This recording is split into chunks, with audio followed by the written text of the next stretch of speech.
Pemirsa, kita akan membahasnya lebih dalam bersama dengan sejumlah narasumber yang sudah terhubung melalui sambungan virtual. Sudah ada penyidik KPK tahun 2013, Mas Yudi Purnomo, pakar hukum pidana Prof. Suparji Ahmad, serta politisi Partai Golkar Ahmad Doli Kurnia yang nanti akan bergabung bersama kami. Sementara sudah ada Mas Yudi dan juga Prof. Suparji. Selamat malam Bapak-Bapak sekalian. Malam Mbak, malam Prof. Halo Mas Yudi. Terima kasih sebelumnya sudah berkenan bergabung bersama kami di Berita Satu Utama. Mungkin saya pertama ingin tanya ke Mas Yudi ya. Mas Yudi, ini Setia Novanto sudah dapat diskon vonis Mas Yudi dari 15 tahun ke 12 tahun Mas Yudi. Dapat revisi melimpah hingga 5 kali dan kini bebas bersyarat Mas Yudi. Bagaimana tanggapan Anda memandang keputusan ini Mas Yudi? Ya, sebagai mantan penyidik ya yang dulu pernah menangani kasus iktp, kemudian juga saya terjun langsung ketika melakukan penangkapan, penahanan, ya sekaligus waktu itu pencarian kepada Pak Setia Novanto. Ya, saya pikir ketika kemarin putusannya itu 15 tahun ya, saya pikir itu sudah wajar lah ya dalam kasus korupsi yang merugikan keuangan negara 2,2 triliun. Yeah. Apalagi saat itu Pak Setia Novanto kan langsung menerima loh ya di pengadilan pertama tipikor.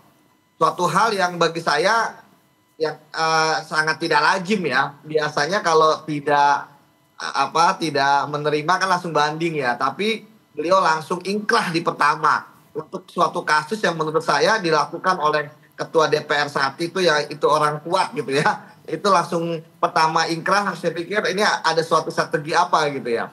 Ya, namun kemudian ya berikutnya saya kemudian memahami ya ketika kemudian Pak Setia Novanto tiba-tiba melakukan PK setelah ingkrah gitu ya. Dan ini menarik ya, 5 tahun ya menunggu ya Pak Setia Novanto untuk kemudian akhirnya sekitar bulan lalu kan ada ramai ya putusan tiba-tiba dipotong ya dari 15 tahun menjadi 12,5 tahun. Yeah. Walaupun tetap terkait dengan denda dan juga terkait dengan kerugian keuangan negara, uang pengganti itu tetap ya sekitar 49 M. Namun di sini ya saya melihat bahwa ketika Pak Setia Novanto mendapatkan pembebasan bersyarat, memang saya pikir semua prosedur sudah ditempuh ya oleh beliau. Lega formal wajar sudah dilakukan. Namun ya bagi saya ya apa yang dilakukan oleh Pak Setia Novanto ini kan merupakan fenomena gunung es akibat melemahnya pemberantasan korupsi di negeri kita. Kita pertama lihat bagaimana hakim-hakim ya itu memotong ya vonis-vonis para pelaku korupsi, dan Pak SN kan akhirnya juga mendapatnya. Kemudian yang kedua, pembebasan bersyarat. Ketika dulu ada PP 99 tahun 2012 ya, itu tidak sembarang para pelaku tindak pidana korupsi bisa mendapatkan remisi ya, apalagi pembebasan bersyarat. Tapi kemudian kan dicabut. Seperti itu, Mbak. Akhirnya ya ketika dua yang merupakan hal yang pokok ini, bahwa seorang pelaku tindak pidana korupsi dia akan full menjalani hukuman ya, itu kemudian tidak terjadi walaupun dia tidak mendapatkan justice kolaborator. Jadi saat ini Mbak, dasen dasolon bahwa para pelaku korupsi ketika hukumannya 10 tahun, maka sebenarnya secara faktual ya dia hanya 6,5 tahun. Mengapa? Karena para koruptor pasti berkelakuan baik, pasti mampu untuk membayar uang pengganti. Karena uang pengganti itu apa sih? Uang pengganti itu kan berdasarkan apa yang dia terima atau peroleh, bukan berdasarkan kerugian keuangan negara. Jadi walaupun misalnya dalam perkara iktp 2,2 triliun ya kasus ini gitu ya, kerugian keuangan negaranya dari proyek 5,7 triliun nilainya, tapi ketika Pak Setia Novanto hanya berhasil dibuktikan hanya sekitar 49 M ya, menikmati hasil korupsi, dan itulah yang menjadi pengganti. Jadi menurut saya bahwa ini adalah hal yang seharusnya menjadi perhatian ya, bahwa pemberantasan korupsi sebagai kejahatan luar biasa, tapi ternyata perlakuannya adalah biasa-biasa saja seperti pelaku pidana lainnya. Begitu Mbak Nisa. Kelakuannya biasa-biasa saja. Nah, disampaikan juga oleh Mas Yudi bahwa sebelumnya juga kalau untuk pelaku tindak pidana korupsi, khususnya adalah mega korupsi, begitu tidak sembarangan begitu ya untuk bisa dengan mudahnya mendapatkan remisi. Nah, kalau Prof. Suparji sendiri melihatnya seperti apa, Prof? Salah satu alasan Setnov ini bisa mendapatkan pembebasan bersyarat karena sudah menjalani sepertiga masa hukumannya, sudah berkelakuan baik juga. Gimana Prof melihat proses pembebasan bersyarat kepada Setnov, mengingat kasusnya juga sempat menjadi perhatian publik, Prof, karena nilai kerugian negara ini yang sangat besar juga, Prof.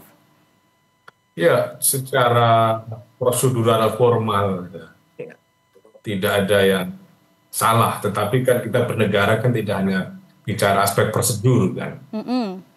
Secara prosedur memang sudah menjalani syarat untuk dapat pembebasan bersyarat, karena adanya remisi, kemudian ada kemarin dipotong PK kan gitu.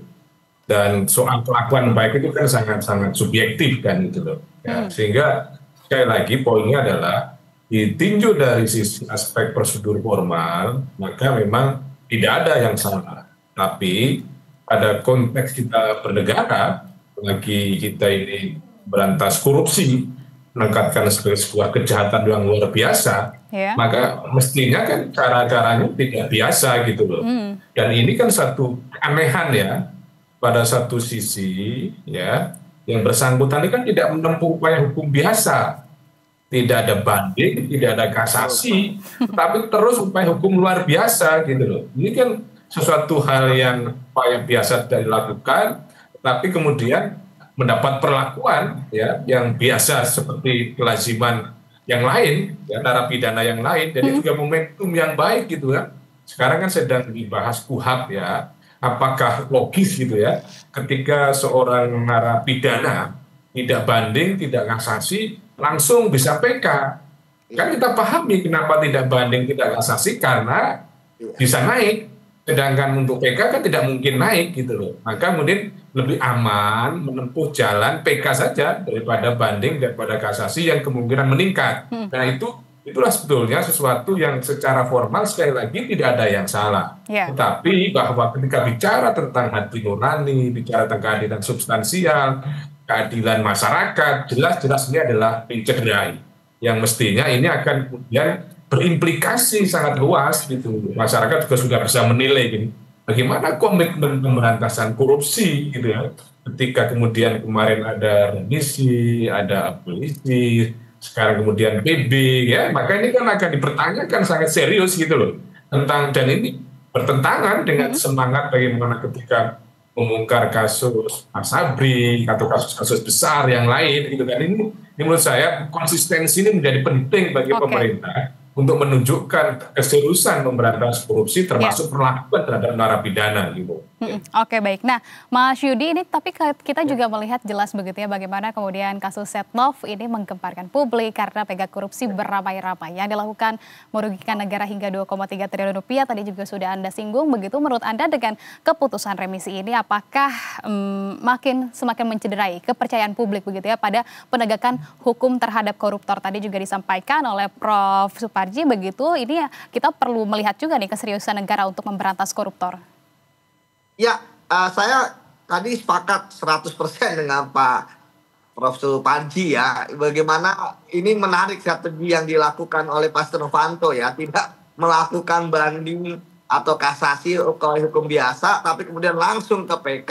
Dan benar Prof, menunggu 5 tahun ini kan hal yang luar biasa ya di Mahkamah Agung gitu ya. Mengapa? Ya karena kan Pak Setia Novanto kita tahu adalah ketua DPR gitu ya. Artinya kan tentu kasusnya ada yang prioritas. Mengapa harus menunggu 5 tahun ya untuk kemudian baru memutus gitu. Dan ya Mbak Anissa ya, bahwa ketika pun putusannya itu dilakukan 1 hari ya terkait dengan bebas bersyaratnya ya, dari dari Pak Setia Novanto ini 1 hari sebelum hari kemerdekaan, ini kan seperti kayak publik kan dibuat apa benar pemberantasan korupsi kita saat ini gitu ya. Apalagi putusan 12,5 tahun itu yang diploting 2,5 tahun kan seolah-olah bahwa memang sudah dihitung ya, bahwa ketika putusan kemarin saya lupa di bulan apa ya, ketika 12,5 saya pun wah udah menghitung, wah ini bulan apa namanya di bulan Agustus kalau membayar denda, membayar uang pengganti, ya pasti pas set-off bebas bersyarat. Karena benar kata Prof. Suparji kan nggak ada alasan-alasan yang bisa oleh publik uji gitu kan. Tapi bisa sebetulnya secara prosedur kan itu sah-sah saja, Mas Yudi.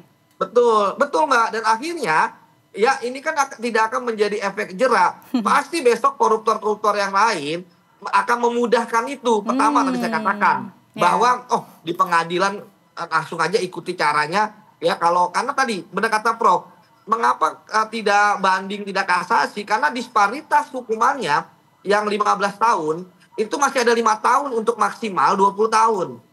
Apalagi KPK menuntutnya 16 tahun seperti itu. Jadi sekarang ini sebenarnya Pak Setia Novanto ini bukan yang pertama ya, sebelumnya tahun berkali-kali para pelaku tindak pidana korupsi yang kita tahu adalah orang-orang terkenal tiba-tiba saja sudah bebas, menikmati dari mereka bukan justice kolaborator, justru mereka pelaku utama ya, tapi bisa mendapatkan pembebasan bersyarat. Begitu Mbak Anissa. Oke, sepertinya ini bertolak belakang. Nah, tapi kalau dari Prof. Suparji, Prof, status Setia Novanto sebagai terpidana korupsi dengan kerugian negara yang besar begitu ya, mega korupsi ini seharusnya apakah kemudian menurut Anda juga perlukah menjadi pertimbangan khusus dalam pemberian hak pembebasan bersyarat? Hal tersebut perlu tidak sih, Prof? Ya, tentunya diperlukan pertimbangan-pertimbangan khusus ya, karena mungkin sebagai sebuah kejahatan luar biasa.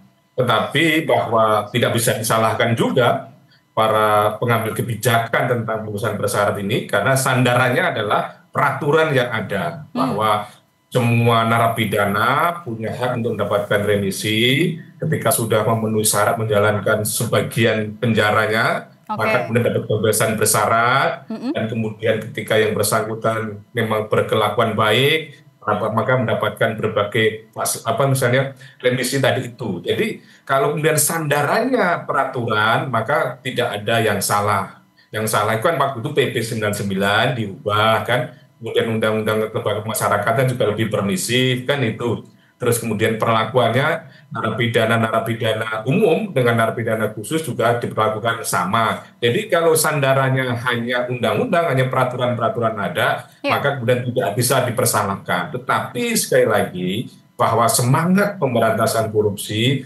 mengingat sebagai satu penyakit besar bangsa ini mestinya tetap memberikan pertimbangan-pertimbangan khusus bagaimana memperhitungkan efek jera yang akan terjadi di masyarakat gitu. Iya, oke baik. Nah, Bapak-Bapak sekalian, ini juga sudah bergabung bersama kami. Sudah ada Pak Doli Kurnia selaku politisi Partai Golkar. Bang Doli, selamat malam. Bang Doli, audionya masih belum terdengar. Selamat malam. Oke, baik, luar biasa. Terima kasih Bang Doli sudah berkenan nih meluangkan waktunya untuk bergabung berdiskusi bersama dengan kami. Tapi pertama-tama Bang Doli, saya mau mengkonfirmasi dulu nih Bang Doli. Apakah Pak Setnov saat ini statusnya masih kader Partai Golkar nggak sih Bang Doli? Oh iya, jadi Pak Setia Novanto itu setahu saya tidak pernah menyatakan keluar atau mengundurkan diri dari atau sebagai kader Partai Golkar. Dan kami atau saya juga belum pernah mendengar ya bahwa Partai Golkar pernah memberhentikan Pak Setia Novanto dari kader Golkar. Jadi sampai saat ini Pak Setia Novanto adalah kader, pernah jadi pimpinan partai dan masih menjadi bagian keluarga besar Partai Golkar. Oke, artinya Golkar ini masih membuka ruang bagi Pak Setnov untuk kembali aktif dalam kegiatan politik maupun di struktur partai, Bang Doli? Ya kan sebagai kader hak dan kewajibannya itu diatur kan dalam peraturan organisasi kita, termasuk di dalam ada RT. Ya, jadi kalau ada kader yang ingin terus memberikan dukungan untuk kebesaran Partai Golkar dan kemudian mau terlibat aktif, ya kami senang-senang saja. Jangankan kader Golkar, orang masyarakat biasa yang mau memberikan dukungan dan memberikan ikut aktif di Partai Golkar aja kami senang, apalagi kader yang pernah menjadi ketua umum kita gitu. Meskipun sudah terlibat dalam jejak kasus korupsi, mega korupsi nih Bang Doli. Ya, sekarang kan nanti tinggal posisinya saja kan. Sekarang mau ditanya aktif itu dalam seperti apa definisi aktifnya. Itu yang pertama. Yang kedua kan itu juga kembali kepada Pak Setia Novantonya. Jangan-jangan kita ngomong mau aktif dia nggak mau aktif lagi kan. Gitu. Ya, tapi Bang Doli kalau dilihat dari Golkar ini setelah peristiwa mega korupsi yang melibatkan Pak Setnov, tapi kalau dari Golkar sendiri ini untuk menunjukkan bahwa partai ini serius juga begitu ya untuk memperbaiki internalnya, terkhusus kan Pak Setnov juga sempat menjabat sebagai ketum Partai Golkar begitu ya. Ini yang dilakukan oleh Golkar di internal seperti apa sih Bang Doli? Maksudnya gimana? Untuk kemudian memperbaiki begitu ya dari internal, karena kan kita tahu bahwa Pak Setnov juga merupakan bagian dari Partai Golkar begitu ya, sempat menjadi ketum Partai Golkar juga. Nah lantas langkah setelah adanya kasus tersebut begitu ya, sampai dengan saat ini perjalanannya apakah kemudian Golkar juga memiliki evaluasi tertentu Bang Doli? Enggak, ini kan harus dibedakan ya antara institusi Golkar dengan individu kita masing-masing. Ya, bahwa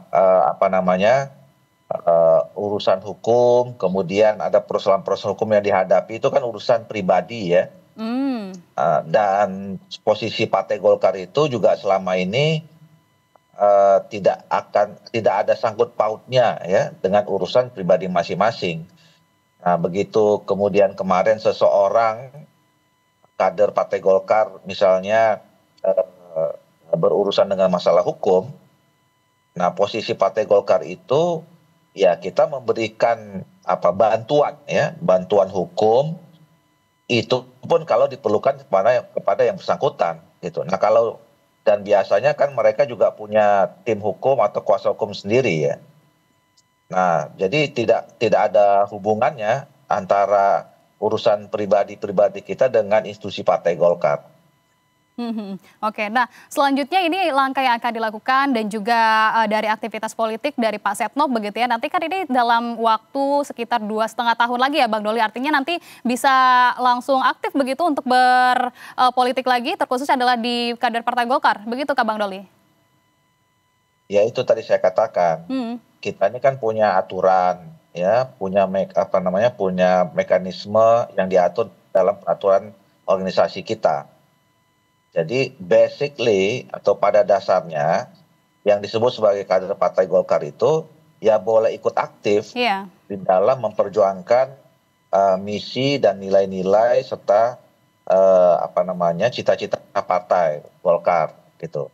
Nah, mau di mana posisinya, nah itu tergantung dari kebutuhan dari partai. Nah, sekarang kan Pak Novanto ini baru dinyatakan bebas bersyarat. Benar. Mungkin sampai 2029. Nah, jadi pertama kalau misalnya di pertanyaannya aktif, yang bersangkutan tanya dulu, ya kan, apakah memang betul mau aktif. Nah, definisi aktif ini di mana misalnya? Oke. Masuk pengurus partai. Nah, kalau masuk partai kan begini, partai ini kan terus berkembang ya. Pak Novanto ini jadi ketua umum 1-2 periode yang lalu. Nah, dan sekarang di bawah kepemimpinan Pak Bahlil ini banyak generasi baru yang muncul sekarang di dalam mengurusi partai. Jadi kalaupun misalnya senior seperti Pak Novanto ingin aktif, ya tentu tempatnya juga tidak seperti yang sekarang generasi berada di jajaran pengurusan eksekutifnya gitu kan. Ya, namun yang pasti untuk Golkar sendiri ini memang membuka lebar begitu ya jika memang dari Pak Setnov juga akan kembali berpolitik begitu. Nah, Bang Doli, tapi kalau kita lihat bahwa citra Pak Setnov ini kan di publik juga sudah tercoreng, bagaimana ketika nanti sudah masuk ke kembali berpolitik begitu dengan Golkar, apakah kemudian Golkar juga tidak khawatir bahwa akan menjadi citra yang buruk juga di Partai Golkar, Bang Doli? Enggak, jangan mengandai-andai juga, ya kan? Bahwa kan tadi saya katakan. Kita kan berbicara potensi nih Bang Doli. Iya, belum tentu Pak Novian Novanto juga mau aktif di politik. ya kan? Jadi jangan dibentur-benturkan antara masalah urusan pribadi Pak Novanto dengan Partai Golkar. Nah, kalaupun kemudian nanti mau aktif, kita kan harus lihat dulu nanti posisinya seperti apa.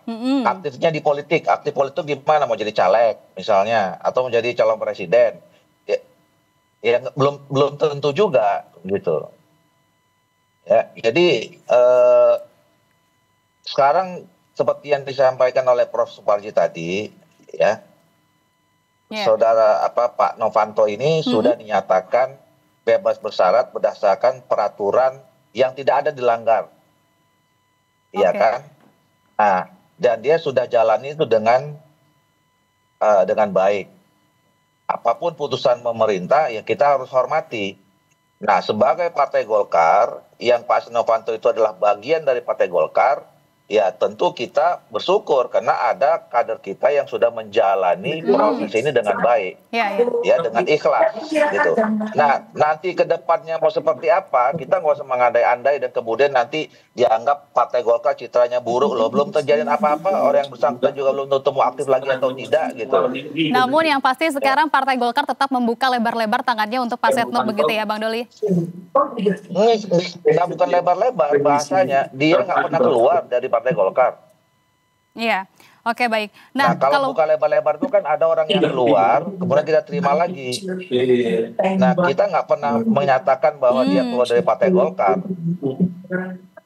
Ya, kalau begitu saya ingin mencoba ini juga mengkorelasikan dengan Prof. Suparji. Prof, tapi kalau kita lihat untuk 2,5 tahun ini, kemudian bagi Pak Setnov begitu dengan kasusnya yang cukup menggemparkan juga dengan mega korupsi untuk kemudian nanti bisa kembali berpolitik begitu ya pada 2,5 tahun lagi. Kalau pandangan Prof. Suparji seperti apa, Prof. Suparji? Ya, bahwa berpolitik itu selama hukuman pencabutan hak politiknya selesai, maka ya itu sah-sah saja untuk dilakukan. Tetapi selama hak politiknya masih dicabut, maka tidak bisa kemudian berpolitik dalam konteks lembaga resmi negara, misalnya DPR atau kemudian lembaga-lembaga yang ini soal historik atau gimana? Banyak yang bicara nih, Mbak. Jadi berisik. Ini gimana? Iya, menurut saya sih. Baik, silakan Prof. Suparji, ini sudah kita sesuaikan audionya. Masih ada suara. Ya. Yang kedua, bahwa kaitannya dengan soal misalnya partisipasi politik ya, tentunya kalau dalam konteks ya dia jadi anggota atau kemudian jadi pengurus partai, maka itu kan bukan sesuatu yang kemudian dilarang kan, tergantung internal partainya. Nah, kalau kemudian soal misalnya terjun lagi menjadi caleg ya, itu atau kemudian menjadi calon presiden tadi disebut Mas Doli tadi, ya kembali kepada rakyat untuk memilih atau kemudian untuk tidak dipilih. Jadi lagi-lagi bahwa kalau kita menggunakan sandaran aturan yang ada atau putusan yang ada bahwa selama hak politiknya dicabut, maka kaitannya tentunya tidak bisa aktif dalam konteks lembaga-lembaga politik yang ada, tetapi kalau kemudian aktif sebagai misalnya para anggota dan sebagainya, bukan sesuatu yang dilarang. Sekali lagi bahwa itu sebagai suatu hal yang sah saja dilakukan. Namun soal citra yang tercoreng karena track record sebelumnya, itulah masyarakat yang akan menilainya. Iya, oke baik. Nah, saya juga ingin ke Mas Yudi. Mas Yudi, tapi ini kan kalau kita lihat tadi juga sempat disampaikan begitu ya terkait dengan PK ini yang kemudian dijadikan sebagai celah begitu ataupun sistem begitu ya bagi para koruptor untuk kemudian mendapatkan remisi maupun tadi dari pembebasan bersyarat. Nah, apakah kalau menurut Anda juga ini diperlukan tidak sih bahwa pengaturan tambahan untuk kemudian mengatur ketetapan remisi para pelaku koruptor khususnya adalah untuk koruptor yang kelas kakap, Mas Yudi? Ya, seperti yang tadi saya sampaikan, Mbak, ya, bahwa apa yang terjadi dalam kasus Pak Setia Novanto ini kan sebenarnya adalah fenomena gunung es ya, terkait dengan upaya strategi dari negara kita dalam memberantas korupsi. Kita tahu bahwa permasalahan yang pertama itu adalah terkait dengan hakim-hakim tipikor ya yang gemar untuk memotong ya kan hukuman dari para pelaku tindak pidana korupsi. Ya kita rindulah dengan artijo-artijo yang dulu itu kita tahu sebagai bagaikan palu godam ya terhadap para pelaku korupsi. Kemudian yang kedua ya tentu harus ada aturan ya terkait dengan pembebasan bersyarat.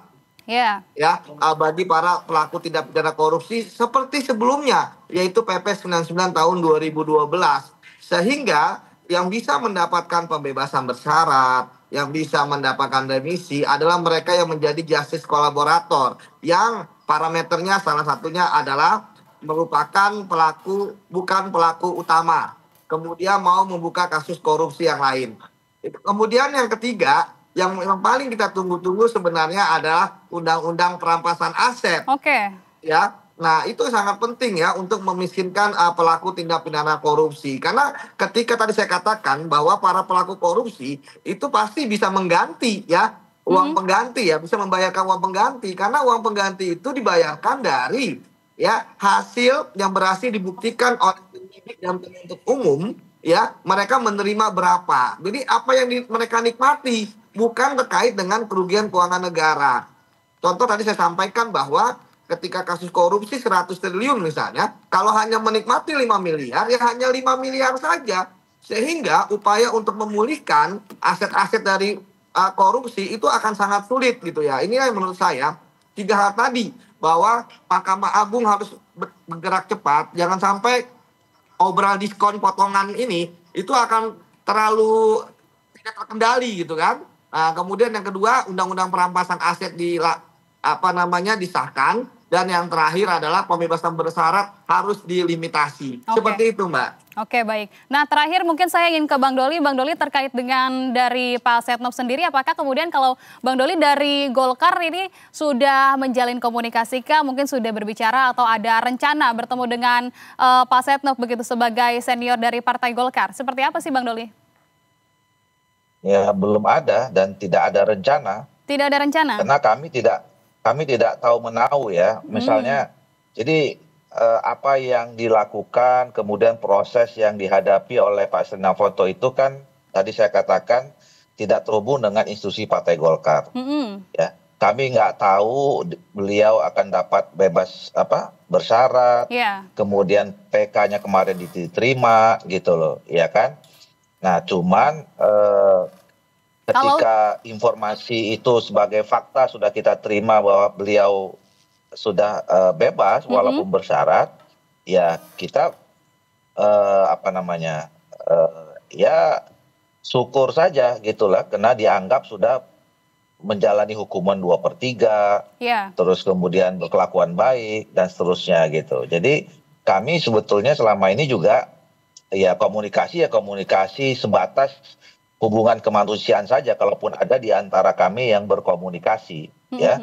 Karena bagaimanapun kan kita nggak boleh menghilangkan ya. Oke, berarti silaturahminya tetap terjalin ya Bang Doli ya? Ya manusia, saya sama siapa aja bersilaturahim. Ya, kalau kondusivitas yang diharapkan mungkin dari Golkar terkait dengan pembebasan bersyarat dari Pak Setnov ini selaku senior Partai Golkar, kondusivitasnya yang diharapkan dari Partai Golkar nanti seperti apa nih Pak Bang Doli? Kondusivitas soal? Dari masyarakat sendiri mungkin terkait dengan mungkin dari persepsi publik, kondusivitas yang diharapkannya kalau dari Golkar sendiri seperti apa sih nanti masyarakat menilainya? Ya kami nggak punya pretensi apa-apa ya, silakan masyarakat menilai saja. Apa yang sekarang sudah menjadi sebuah fakta hukum gitu ya.